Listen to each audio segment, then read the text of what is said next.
절기 중에서 마지막 절기를 우리가 살피려고 합니다. 이스라엘 나라는 크게 세 가지 절기, 유월절, 오순절, 초막절 이렇게 세 번 절기가 있습니다. 유월절은 가장 먼저 보리 추수하는 절기고, 오순절은 밀을 추수하는 절기고, 초막절은 여름 과일과 마지막 농산물을 수확하는 그런 절기입니다. 이 절기를 통해서 우리의 구원의 시작과 마침이 어떻게 되는가? 시작은 유월절입니다. 어린 양을 잡아 피를 바르고 구원을 바르는 사건. 우리로 말하면 과거의 사건이죠. 과거. 그래서 과거의 사건은 다시 돌아갈 수는 없지만 한 해가 바뀌면서 요 날이 되면 지난 날의 어떤 그 사건을 한번 되새겨 보아라. 되새겨 보아라. 우리 나이가 들어간다는 것이 뭘까를 보니까 자꾸 추억을 그리워하는 것 같아요. 청년들은 비전, 꿈을 바라보지만 나이가 들어갈수록 새로운 일은 없으니까 자꾸 지난 날 이걸 되새겨보는 것입니다. 저도 군대 동기들 연락이 되면 그때 추억록도 보고 이때는 이랬구나. 벌써 40년 전이니까 그때면 얼마나 생생했겠습니까? 다른 사람은 모르는데 같이 근무했던 그들과 같이 만나면 내가 40년 전으로 꼭 돌아간 그런 느낌이 드는 것입니다. 그래서 하나님은 유월절이라는 이 사건은 이미 지나간 과거이지만 해가 될 때마다 다시 한번 그 자리로 돌아가서 그때의 심정으로 다시 한번 새롭게 살려는 각오를 하라는 것 아닙니까? 그래서 우리가 교회에서 임직을 받을 때도 첫 번째 마음, 그때 마음이 참 중요하잖아요. 시간이 지나면 어느 정도 이제 옛날 그 각오들 다 잊어버리잖아요. 그러나 그 날짜가 다가오면 이때 내가 참 첫 임직을 받았지. 이때 내가 어떤 각오로 받았을까 한번 좀 생각해 보면 우리가 시간이 흐르더라도 다시 처음의 마음으로 1년 내내 그렇게 될 수는 없지만 그래도 그 날짜가 다가오면 그때를 기억하는 것입니다. 저는 11월 21일이 올 때마다 군대 생각이 납니다. 그때 군대 입대한 날이거든요. 그때부터 겨울을 군대 지내서 보냈는데 그때부터 이 겨울을 내가 어떻게 보냈던가. 그럼 그 추억을 되삼아 가지고 내 앞에 다시 겨울이 오더라도 그때도 견뎌냈는데 지금도 견뎌내야지. 그런 마음의 다짐을 할 때 같습니다. 6월절이 바로 우리의 구원의 시작. 어떻게 해서 구원이 이루어졌는가.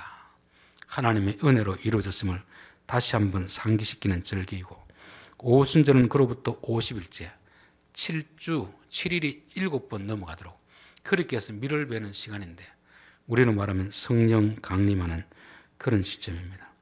그 시점에서 계속 하나님이 비와 바람과 적절하게 딱 타이밍이 맞도록 보내주셔야 밀을 수확할 수 있는 것입니다.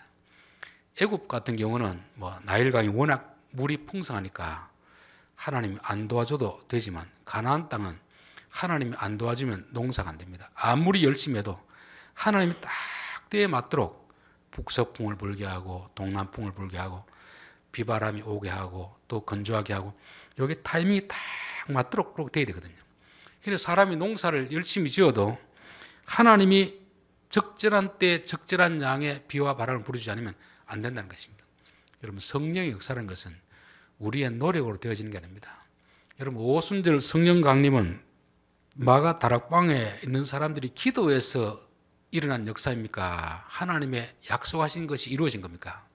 약속한 것이 이루어진 거죠. 아무리 그들이 40일, 50일, 100일 기도해도 하나님이 내려보내주지 않으면 안 되는 것입니다.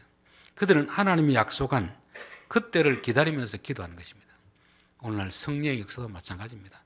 어느 기도원에 가서 기도한다고 누구에게 안수 받는다고 그렇게 받는 역사는 제가 봤을 때는 조금 생각을 해봐야 된다. 하나님이 때가 되면 우리에게 각양 필요한 은사를 주는 것입니다. 사람마다 다 다르게 주는 것입니다. 방언이 필요한 사람은 방언을 주시고 가르치는 은사가 필요한 사람은 가르치는 은사를 주시고 섬기는 은사가 필요한 사람은 섬기는 은사를 주시고 그냥 믿음의 사람들에게 교회가 생기게 된 태동하게 된 그 시점이 바로 오순절 성령 강림 사건입니다.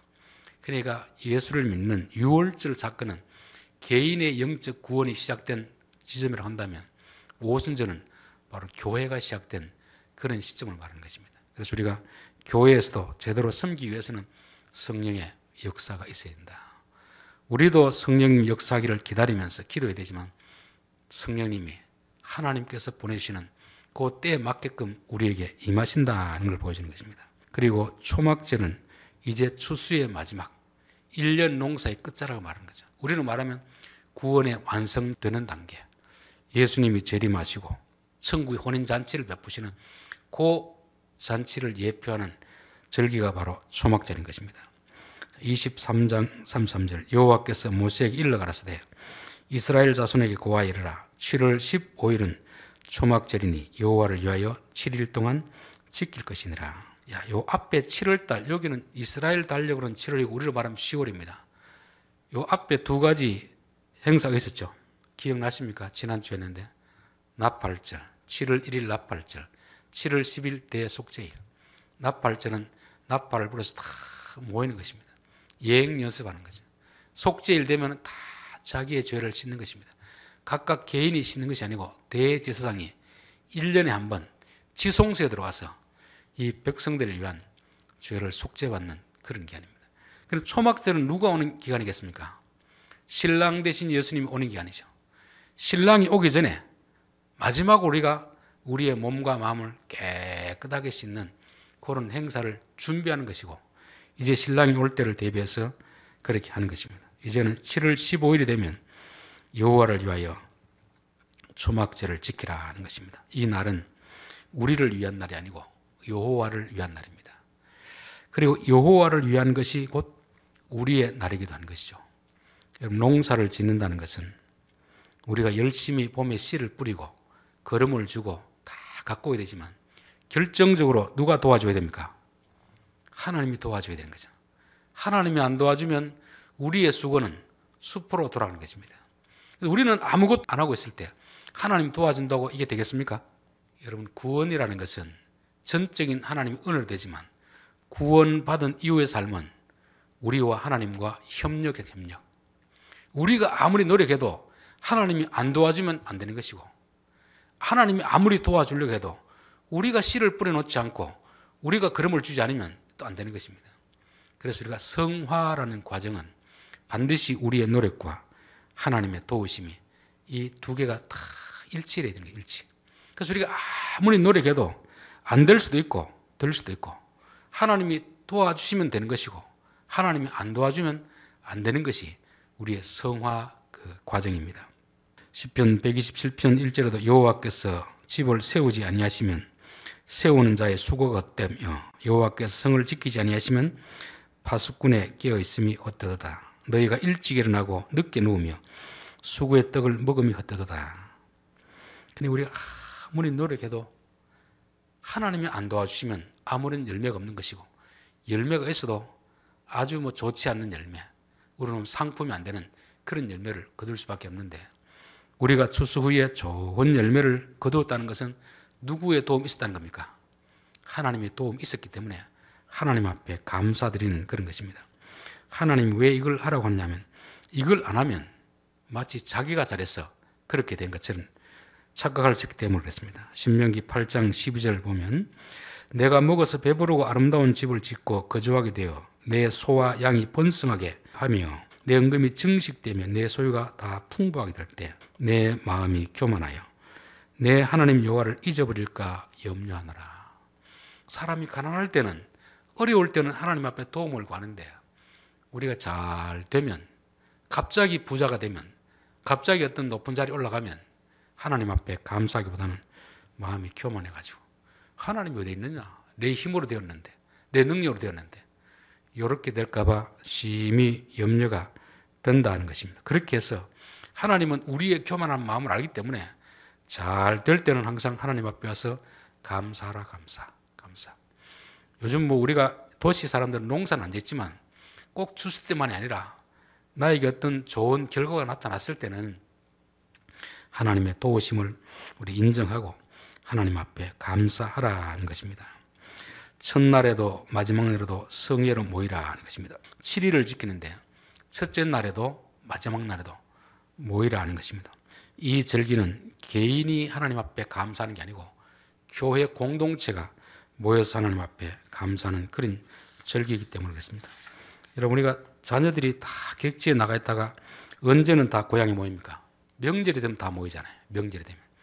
이게 이스라엘 나라의 3대 명절이거든요. 명절.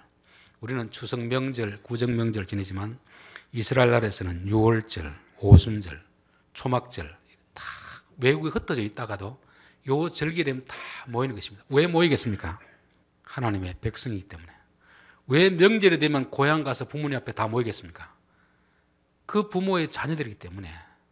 모여서 자녀가 되는 게 아니고 자녀이기 때문에 모이는 것입니다. 그래서 우리가 명절에 다 고향에 자녀들이 모이듯이 예수 믿는 성도들은 이 절기가 되면 함께 모여서 하나님 앞에 예배드리는 것입니다. 우리가 주일날 교회 나와서 예배드리는 것은 왜 모이겠습니까? 하나님의 자녀들이기 때문에 여기서 모이는 것입니다. 자녀가 아닌 사람은 각각 자기의 할 일을 하는 거죠. 우리가 이 자리에 모이는 것은 우리 모두가 하나님의 자녀라는 신분을 다시 한번 확인하는 그런 과정입니다. 자, 그리고 모일 때 아무 일도 하지 마라. 아무 일도. 성경에서 아무 일도 하지 말라는 것은 아무것도 안 하고 빈둥빈둥 놀라는 말이 아닙니다. 유대인들은 안식일을 지킬 때 아무 일도 하지 말라고 하니까 그야말로 손가락 까딱 안 하는 것입니다. 호텔에 가면 그 층별로 누르는 엘리베이터 버튼도 안 누릅니다. 자기 나름대로 전해가지고 물건도 몇 킬로 이상 되면 이게 일하는 것이 되고 거리도 어느 정도 이상 가면 일이 되기 때문에 항상 회당은 그 마을 중심에 드는 것입니다. 저 끝에 마을에서도 안식일이 갈 수 있는 거리. 이 사람들은 성경을 이해하는 수준이 초등학교 수준이에요. 초등학교 수준. 하나님이 아무 일도 하지 말라는 것은 우리를 위해서 아무 일도 하지 말라는 것입니다. 그러면 결국 무슨 다른 일을 하라고 하지 말라는 거 아닙니까? 다른 일을 하기 위해서 일을 하지 말라는 것입니다. 이 절기는 하나님의 날이니까 너를 위한 일은 스톱하고 하나님을 위한 일을 하라는 것입니다. 그래서 이 날은 우리가 예배 드리는 것은 예배 드리는 것도 사실은 노는 건 아니거든요. 일하는 겁니다. 이 일은 하나님을 위하여서 하는 것이죠. 나를 위해서 하는 게 아니고 교회 와서 주방에서 봉사하는 것도 나를 위해서 하는 게 아니고 몸된 교인들을 위해서 하는 거 아닙니까? 교회에서 봉사하는 모든 것은 일은 일이지만 구약에서 말하는 아무 일도 하지 말라는 그 일에는 해당되지 않습니다. 아무 일도 하지 말라는 일은 자기 밥벌이를 위해서 자기를 위해서 하는 일, 그 일을 하지 말고 그 대신 교회 와서 주일이 되면 타인을 위해서 하나님을 위해서 일하라고 그렇게 한 것입니다. 그래서 이스라엘 백성들은 이걸 몰랐기 때문에 예수님은 안식일 날짜를 골라가지고 항상 뭘 합니까? 병자를 고쳐주고 이렇게 하는 거죠. 다른 날 고쳐도 될 텐데 굳이 꼭 그날에 고치는 이유는 뭐겠습니까? 너희들이 일하지 말라는 것은 잘못 오해하고 있다. 그래서 유대인들은 일요일 날은 아무것도 안 해야 되는데 안식일 아무것도 안 해야 되는데 예수님이 자꾸 이것하고 저것하고 하니까 거기서 그만 화가 났어. 그때부터 예수님 미워하기 시작한 것입니다. 그런데 예수님은 내가 안식일의 주인이라.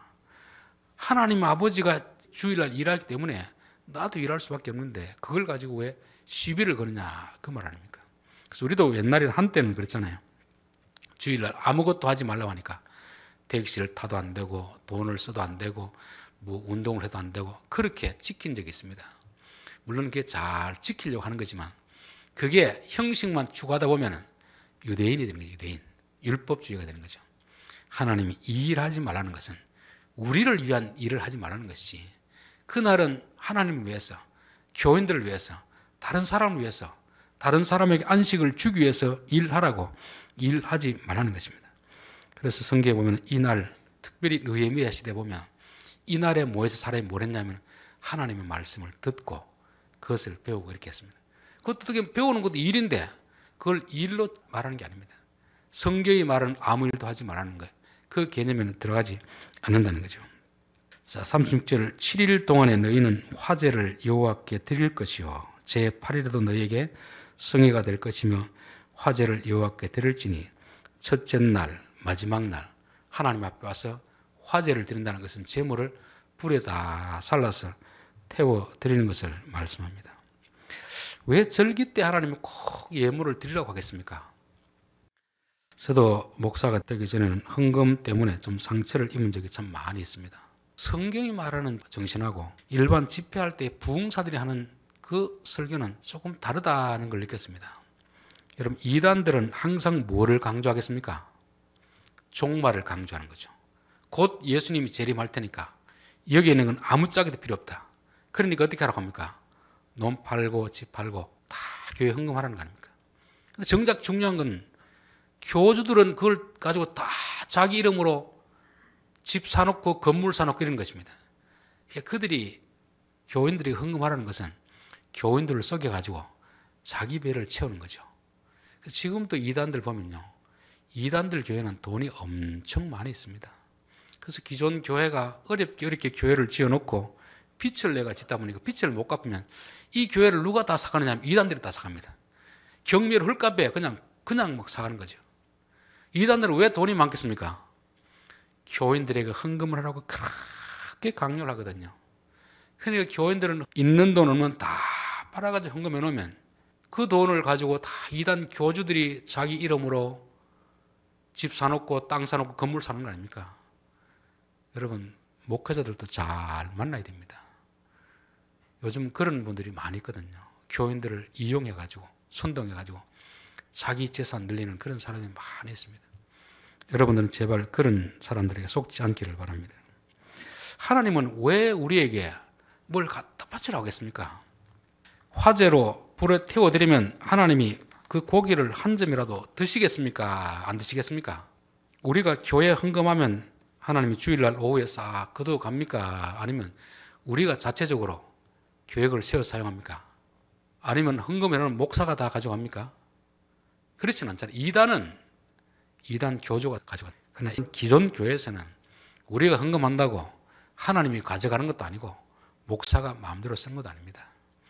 하나님이 쓰는 것도 아닌데 왜 하나님은 올 때 화제로 드리라, 헌금을 드리라 하겠습니까? 천하 만물이 하나님의 것인데 돈이 없어서 드리라는 게 아닙니다. 하나님은 우리에게 풍성한 걸 주지만 우리도 하나님처럼 그렇게 되기를 원하는 것입니다.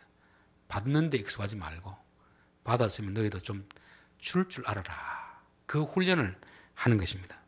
요한복음 13장에 보면 예수님이 제자들의 발을 씻겨줍니다. 그 사회에서는 있을 수 없는 일이죠. 종이 주인의 발을 씻겨주는 거지 자기의 스승이 종의 발을 씻겨주는 것은 있을 수 없는 일입니다. 그런데 예수님이 왜 그렇게 하셨냐? 나중에 하는 말씀이 있습니다. 내가 너희에게 한 것 같이 너희도 행하게 하려 하여 본을 보였노라. 예수님이 하는 모든 사역에는 의도가 있습니다. 의도. 그 의도는 뭐냐면 제자들에게 내가 한 건 너희들을 보고 그대로 따라하는 것입니다. 여러분, 예수 믿는다는 말은 무슨 뜻이겠습니까? 말로만 믿는다는 게 믿는 게 아닙니다. 그분이 걸어가신 길을 따라가는 것입니다. 그분이 하는 것을 우리도 본받는 거죠. 이게 예수 믿는 것인데 이 교회 안에 예수 믿는다는 것이 이상하게 돼가지고 그냥 어떤 무슨 기도 따라하면 구원받고 또 믿는다고 말로 하면 구원받고 이런 잘못된 가르침이 있습니다. 예수 믿는다는 것은 이제부터 당신을 나의 주인으로 모시고 당신을 따라가겠습니다. 당신을 따라간다는 것은 당신이 다른 사람의 발을 씻겨주면 우리도 씻어주고 그게 예수 믿는 것입니다. 그래서 예수 믿는 것은 말하고 행동이 이중적인 게 아니고 일치하는 게 일치. 그렇게 따라가는 것을 예수 믿는다 하는 것입니다. 그래서 예수님은 일을 할 때는 항상 무리들이 있을 때 일을 시작하지 않습니다. 제자들이 다 왔나 안 왔나 살펴보고 다 왔으면 그제서야 일을 시작하는 것입니다. 왜 그러냐면 제자들 너희들 내가 하는 거 보고 있지? 이렇게 하는 거다. 내가 가고 나서도 너희들은 이렇게 하라. 그렇게 가르치신 것입니다. 그래서 오늘날 우리들도 예수 믿는다는 것은 그 예수님의 삶을 따라가는 삶이 되어야 됩니다. 그런데 교회가 예수님의 삶은 안 따라가고 나는 예수 믿어서 천국 티켓을 따놨습니다. 이러니까 세상 사람이 볼 때는 저거 완전 가짜다, 가짜. 예수 믿으면 예수님을 따라가야 되는데 예수님 안 따라가거든요. 예수님과 반대되는 길을 가면서도 예수 믿는다고 하는 것입니다. 이게 참 모순되는 일 아닙니까? 여기서도 하나님이 우리에게 좀 바치라는 것은 하나님이 돈이 필요해서 바치라는 게 아닙니다. 내가 너희들에게 이렇게 주니까 너희들도 이제 남에게 주는 베푸는 것을 좀 훈련하는 것입니다. 마태복음 7장에 보면 구하라 그리하면 너희에게 주실 것이요 찾으라 그리하면 찾아낼 것이요 문을 두드리라 그리하면 너희에게 열릴 것이니. 그러면서 결론이 그러므로 무엇이든지 남에게 대접을 받고자 하는 대로 너희도 남을 대접하라. 이것이 율법이요 순자니라. 우리는 하나님 앞에 구하면 준다는 이 말씀만 붙드는 것입니다. 너희들 하나님 앞에 기도해서 하나님 너에게 주기를 원하느냐? 그러면 너희도 먼저 남에게 베풀어라. 남에게 베풀어야 내가 줄 것 아니냐? 하나님이 우리에게 줄 때 공중에서 자루에 떨어뜨리겠습니까? 사람을 통해 주겠습니까? 하나님의 응답은 사람을 통해 주거든요. 근데 우리가 인색의 구두쇠 노릇하면 하나님이 누군가를 통해서 줘야 되는데 너 저 사람에게 좀 도와줘라 할 때 그 사람이 아유 저 사람은 안 됩니다. 얼마나 구두쇠인데 제가 왜 도와줍니까? 사람이 거부하면 하나님도 어떻게 할 수 없습니다. 왜? 인간의 자유를 줬기 때문인 거죠. 그래서 우리는 우리 주위에는 모든 사람이 우리의 기도의 통로입니다. 하나님이 공중에서 뭘 주는 게 아니고 반드시 사람을 통해 주기 때문에 내가 평소에 나를 알고 있는 사람에게 내가 잘해줘야 내가 어려울 때 내가 그 사람에게 부탁하지 않지만 내가 기도하면 하나님이 그 사람의 마음을 감동시켜서 주라는 것입니다. 그래서 하나님 우리에게 복을 줄 때는 항상 그것을 내 창구에 채우지 말고 누구에겐가 자꾸 주는 훈련, 이게 하나님의 마음이고 하나님 우리에게 그것을 훈련시키는 것입니다. 그래서 마태복음 18장에 보면 1만 달란트 빚진 자의 비유가 나오잖아요. 1만 달란트라는 금액은 뭐 상상할 수 없는 엄청난 돈이죠. 근데 임금이 그 사람이 불쌍해서 탕감을 해줬습니다. 근데 이 사람이 감옥에 나오면서 자기 앞에 100데나리온 빚진 사람을 붙들어가지고 돈을 끝까지 받아내는 것입니다. 그 없다고 하니까 감옥에 넣어버리죠. 그 이야기를 들은 임금이 그 사람 다시 집어넣어라. 내가 그 사람에게 그렇게 은혜를 베풀어준 것은 그도 다른 사람에게 은혜를 베풀려고 한 것인데 그것을 모르고 그렇게 한다면 그는 밖에 나올 자격이 없다는 것을 말씀하는 것입니다. 로마서 1장 14절에 보면 헬라인이나 야만이나 지혜 있는 자나 어리석은 자에게 내가 다 빚진 자라. 사도 바울은 늘 하나님의 은혜를 입고 많은 사람들이 나는 빚진 자입니다. 이런 고백을 했습니다. 그래서 나는 할 수 있는 대로 로마에 있는 너희에게도 복음 전하기를 원하노라. 내가 받은 것을 너희에게도 전해야 내가 빚을 갚는 삶을 살 수 있다는 것입니다. 로마서 8장을 한번 살펴보겠습니다. 로마서 8장. 그러므로 형제들아 우리가 빚진 자로되 육신에게 져서 육신대로 살 것이 아니니라. 바울이 로마에 있는 교회에 편지를 하면서 우리가 다 빚진 자다. 빚진 자기 때문에 육신에게 져서 육신대로 살 것이 아니라, 로마서의 육신이라는 것은 이 몸뚱아리를 말하지 않습니다. 타락한 인간의 본성, 구원받지 못한, 구원받기 전에 인간의 본성, 즉 이기적인 욕심을 말하는 것입니다. 우리가 빚진 자인데 육신에게 져서 육신대로 살 것이 아니라 하는 말은 무슨 뜻입니까? 계속 남에게 받기를 원하는 그 마음, 빚을 졌으면 갚으려는 마음을 가져야 되는데 계속 주십시오, 주십시오, 주십시오. 기도할 때도 하나님 이것 주시고 저것 주시고 막 기도의 제목을 100가지 적어가 이것도 주시고 저것도 주시고, 그게 육신이라. 육신, 타락한 인간의 본성이라는 것입니다. 너희가 육신대로 살면 반드시 죽을 것이라되 여기 죽다 살다도 하나님과 관계가 끊어진다는 것입니다. 저는 제가 아는 사람이 그때 참 어려움을 당해서 저한테 연락이 왔습니다. 그래서 저에게 있던 돈을 좀 붙여줬습니다. 또 연락이 왔더라고요. 병원에 간다는데 제가 가진 돈으로 좀 안 돼서 교회에 그때 청원을 해가지고 조금 큰 돈을 해줬습니다. 또 다시 또 연락이 왔어요. 그래서 그때 부목사인데 형편이 넉넉한 것도 아니고 나도 빠듯하게 살고 또 교회에서 청원한다는 것도 그게 쉬운 일이 아니잖아요. 그래서 몇 번 오길래 제가 관계를 끊어버렸습니다. 아예 연락을 차단했습니다. 여러분, 주는 걸 좋아하지 자꾸 달라달라면 누구나 다 부담스러워합니다. 형제도 싫어하고 친구도 싫어하고 다 싫어합니다. 근데 별로 친하지도 않은데 총신 다닐 때 조금 안면이 있다고 해가지고 어떻게 하는지 와가지고 해서 한 번, 두 번 도와줬더니만 계속 오길래 제가 관계를 단절시켰습니다. 빚진 자들인데, 우리가 빚진 자인데 이제 빚을 갚으려고 해야 되는데 끝까지 얻기를 원하고 이러면 반드시 관계가 끊어질 것이다. 성경 말씀하고 있는 것입니다. 영으로서 몸의 행실을 죽이면 살리니, 몸의 행실도 마찬가지죠. 타락한 육신, 그것입니다. 14절 무릇 영으로, 하나님의 영으로 인도함을 받는 사람은 곧 하나님 아들이다. 우리가 이제 12절, 13절을 딱 빼놓고 14절을 보니까 하나님의 영으로 인도하는 것이 무엇인지를 모르는 것입니다. 그냥 뭐 어디 가다 보면 성령께서 감동을 주셔 이쪽 가라 저쪽 가라 그게 아니잖아요. 12절 13절 위에 놓고 그 밑에서 14절 보면 뭐겠습니까? 성령은 무엇으로 인도하겠습니까? 어느 쪽으로 인도하겠습니까? 인색하게 살지 말고 빚을 졌으면 좀 갚는 삶을 살아라. 좀 갚아주는 삶을 살아라. 내 소유를 자꾸 늘리는 삶을 살지 말고 너가 하나님 앞에 그렇게 많이 은혜 받고 빚을 졌으니까 이제는 이웃에게도 빚을 좀 갚으라. 그것이 성령의 인도하심입니다. 성령의 인도함이라는 것이 특별히 다른 곳으로 이상한 방법을 하는 게 아니고 빚진 우리들에게 빚진 마음을 가지고 내가 무엇인가 좀 생기면 저 사람에게 받은 만큼은 다 못 갚더라도 조금이라도 갚아야 되겠다. 이 마음이 성령님이 주시는 마음입니다. 성령님 인도하심입니다. 저는 이런 측면에서 참 목회자들을 볼 때 제일 이것을 못하는 것 같아요. 저도 목사이지만 목사는 늘 교인들에게 받는 쪽에 있다 보니까 받고도 감사할 줄을 모르는 그런 경우가 있습니다. 그래서 저도 그렇게 되지 않기 위해서 누군가 조금이라도 받으면 말로 감사하든지 받은 만큼에 조금 안 되더라도 뭔가 좀 하려는 마음이 있습니다. 저희 아들들에게도 늘 가르치킵니다. 받는 거 좋아하면 안 된다. 받는 거. 항상 내가 받았으면 빚진 자의 마음을 가지고 나도 뭔가 좀 갚으려는 마음. 그 사람이 부자 같으면 내가 그만큼 받은 만큼 못 갚더라도 조금이라도 마음의 생각을 표할 수 있는 이런 마음. 이게 성령이 주는 마음입니다. 그래서 우리 성도들도 많은 것을 하나님 주셨을 때 창고를 더 늘리면 부자 청년이 됩니다.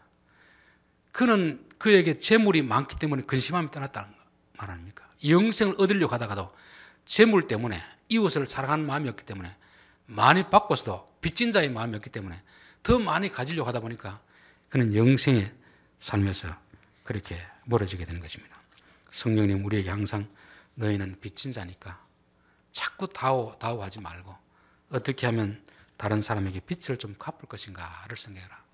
우리가 기도할 때도 이제는 하나님 고만 주셔도 됩니다. 제가 잔이 차고 넘칩니다. 이제는 제가 하나님을 위해서 뭘 하면 되겠습니까?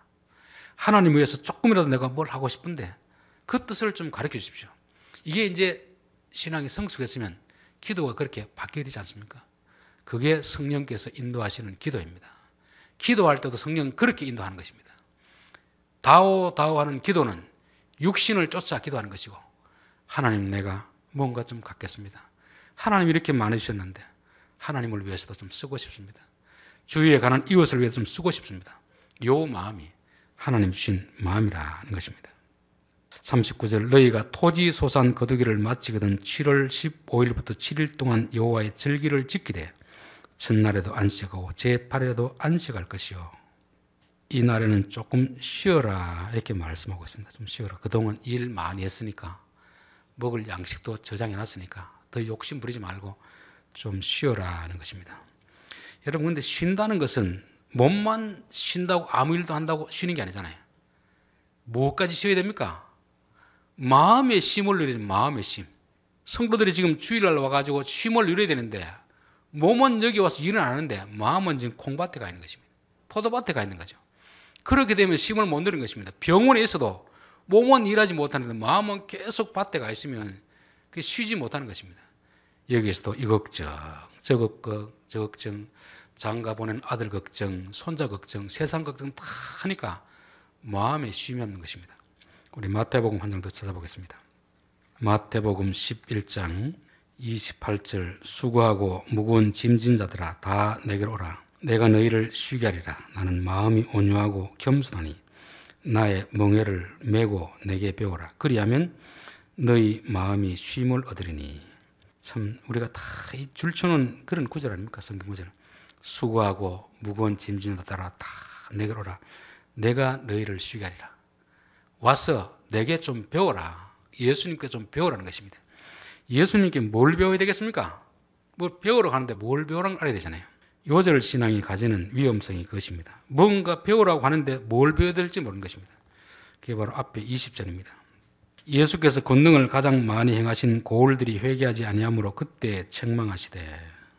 예수님이 어떤 마을에 들어가서 제일 정성을 쏟고 복음을 전하고 권능을 했습니다. 그렇게 하는 이유는 뭐겠습니까? 한 사람이라도 회개하고 구원받으러 한 거 아닙니까? 한 사람도 안 받았습니다. 화가 날까요, 안 날까요? 화가 나겠죠. 여러분, 화가 나면 마음이 쉼을 누리는 겁니까? 지금 마음이 일하고 있는 시간입니까? 화나고 불평하고 짜증나고 두려워하고 염려한다는 것은 지금 마음이 쉬고 있는 상태가 아닙니다. 마음이 계속 바쁘게 일하는 거죠. 이런 상황에서 예수님이 어떻게 하냐. 25절. 그때 예수께서 대답하여 이르시되 천지의 주제이신 아버지여 이것을 지혜롭고 슬기는 자들에게는 숨기시고 어린아이들에게 나타내심을 감사하나이다. 옳소이다. 이렇게 된 것이 아버지의 뜻이나이다. 예수님의 뜻은 뭐였습니까? 제일 많이 노력을 기울였으니까 제일 많이 사람들이 회개할 것이라 기대했는데 세상이 예수님 뜻대로 안 되고 아버지의 뜻대로 되었습니다. 그때 이게 아버지 뜻대로 되었구나 감사하는 것이죠. 여러분 이거를 배워야 우리 마음에 쉼을 누리게 되는 것입니다. 교회 와서 예수님 보고 나서 요거 배워야 됩니다. 요게 쉬울 거예요? 안 쉬울 거예요? 저는 스포츠에 관심이 없어가지고 보통 월드컵 한다 보면 새벽녘까지 사람들이 그거 다 보고 있는 것입니다. 결과가 어떻게 될 것인가. 그리고 보다 이기면 막 좋다고 막 화나고 지만 성질나가지고 소주 마시고 맥주 마시고 그렇게 하는데 아니 그거 이기고 지고가 뭘 그리 중요하다고 봅니까? 또 결과가 알고 싶으면 자고 나면 새벽에 다 뉴스 뜨는데 저는 스포츠 경기할 때 전혀 스트레스 안 받습니다. 그냥 마음 편안하게 잡니다. 여러분 우리가 어떤 일을 할 때 내 뜻대로 되기를 바라면 스트레스가 엄청 받습니다. 자식도 내가 원하는 게 있지 않습니까? 부인도 내가 원하는 게 있고 남편도 내가 원하는 게 있습니다. 여러분 예수님도 뜻대로 안 돼도 그냥 있잖아요. 내 뜻은 안 이루어지더라도 하나님의 뜻이 이루어지니까 감사한 것입니다. 여러분 가정에서 내가 내 자신을 봐도 내 뜻대로 안 되고 자식도 내 뜻대로 안 되고 부인도 내 뜻대로 안 되고 남편도 내 뜻대로 안 되잖아요. 여러분 교인들은 여러분 뜻대로 됩니까? 안 됩니다. 하물며 세상이 내 뜻대로 돌아가기를 바랍니다. 정치인들이 내 뜻대로 되기를 바랍니다. 얼마나 어리석은 것입니까? 그러니까 이쪽 사람은 이게 되면 좋아하고 안 되면 스트레스 받고 그런 일을 왜 하는지 모르겠습니다. 세상은 내 뜻대로 안 되고 하나님의 뜻대로 되는 것으로 받아들이면 마음에 쉼을 누리는 것입니다. 교회당 안에 온다고 해서 쉼이 되는 게 아닙니다. 교회 와서도 자기들의 뜻이 이루어지기 위해서 기도하고 그게 되면 좋아지만 안 되면 어떻습니까? 또 막 기도는 했는데 하나님 안 들어준다고 막 성질 나가지고 그렇게 하면 마음에 쉼이 있겠습니까? 예수님께서 빼야 될 것은 이것입니다. 우리가 최선을 다하되 내 뜻이 이루어지지 않았다고 해서 스트레스 받지 말고 하나님의 뜻이 이루어짐에 대해서 감사하는 마음, 이 마음을 가져야 됩니다. 제일 억울한 사람 누구겠습니까? 솔직히 예수님보다 더 억울한 사람이 있겠습니까? 자기가 아무런 죄도 안 지었는데 사람들에게 침뱉음을 당하고 조롱당하고 멸시당하고 채찍에 맞고 십자가에 달리더라는 거 얼마나 억울하겠습니까? 그래서 하나님 이 잔을 내게서 넘겨주시면 안 되겠습니까? 그러나 내 뜻대로 마옵시고 아버지의 뜻대로 좀 되게 하옵소서. 우리는 항상 이 기도를 가지고 해야 됩니다. 내가 바라는 거 있더라도 내 뜻대로 안 되더라도 하나님 다른 뜻이 있겠구나. 자식을 향한 하나님의 뜻이 있고 또 교회를 향한 하나님의 뜻이 있고 이 나라를 위한 하나님의 뜻이 있겠구나. 그렇게 맞게 마음이 안식이 되는 거지. 왜 자꾸 내 뜻대로 되기를 바라고 내 기도한 대로 되기를 바랍니까? 그럼 내가 신이 되잖아요. 우리는 하나님 앞에 예수님이 이 사건을 왜 기록했는지 우리 봐야 됩니다. 그리고 왜 28절에 수고하고 무거운 짐진 자들아 왜 쓸데없이 걱정하느냐. 하나님의 뜻이 이루어지는데 그래서 직장 생활할 때도 위의 사람이 내 뜻대로 안 되더라도 그 사람을 내가 어떻게 바꾸겠습니까? 내가 내 자신을 못 바꾸는데 이게 예수님 앞에 배워야 될 것이고 그때 비로소 안식하는 것입니다. 안식일을 와서 아무것도 하지 말라는 것은 요거 배우기 위해서 아무것도 하지 말라고 그렇게 하는 것입니다. 자, 다시 오늘 레위기로 가보겠습니다. 42절 너희는 이레 동안 초막에 거주하되 이스라엘에서 난 자는 다 초막에 거주할지니 1년 농사를 다 지어놓고 이제 창고에 양식도 많이 쌓아뒀습니다. 그럼 우리는 주로 어떻게 합니까? 1년 동안 수고했으니까 사람 모아가 해외여행도 좀 가고 나들이도 좀 가고 좋은 것도 먹고 이렇게 할 텐데 성경에서는 그렇게 하지 말고 초막에 자라 초막. 요즘 이제 주말에 보면 이제 텐트 치고 사는 사람 있잖아요. 집 놔놓고 왜 그런지 모르겠어요. 그 추운데 시원한 여름도 아니고 더운 여름도 아니고 이 추운데 텐트 치고 자는 사람이 있습니다. 다 이유가 있겠죠. 하나님 지금 그 일을 시키는 것입니다.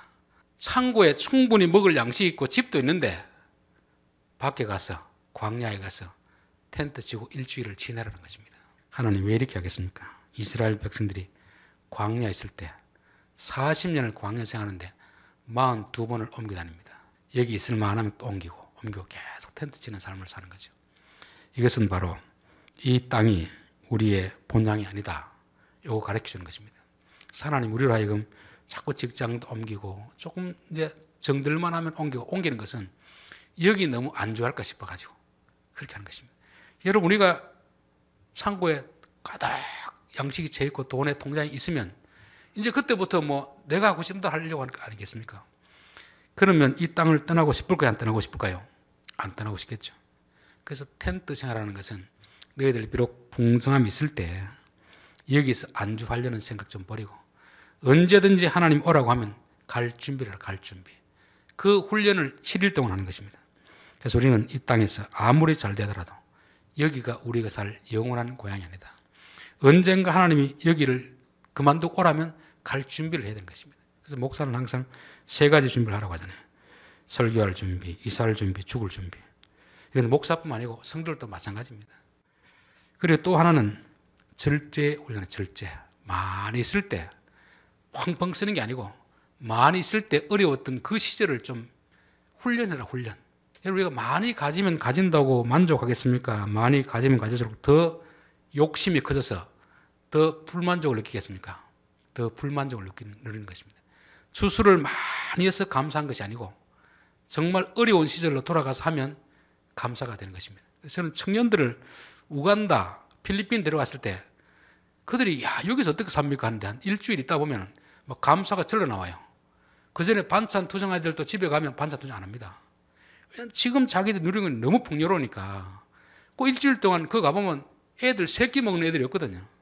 1끼, 2끼 먹는데 똑같은 동시대를 살면서 우리는 지금 이렇게 잘 먹고 있었는데 여기는 이렇게 먹고도 애들이 행복해 하는구나. 그걸 보니까 불평불만을 합니다. 우리가 불평불만하는 것은 부족해서 그런 게 아니고 욕심이 자꾸 커지기 때문에 욕심이. 그래서 우리가 자꾸 불평불만이 생기면 다시금 그 이전에 광야 시절로 돌아가는 것입니다. 여러분 배가 가난하고 돈이 없을 때 이렇게 하면 참 서럽잖아요. 돈이 있을 때 다이어트 하라고 하면 서럽겠습니까? 안 서럽겠습니까?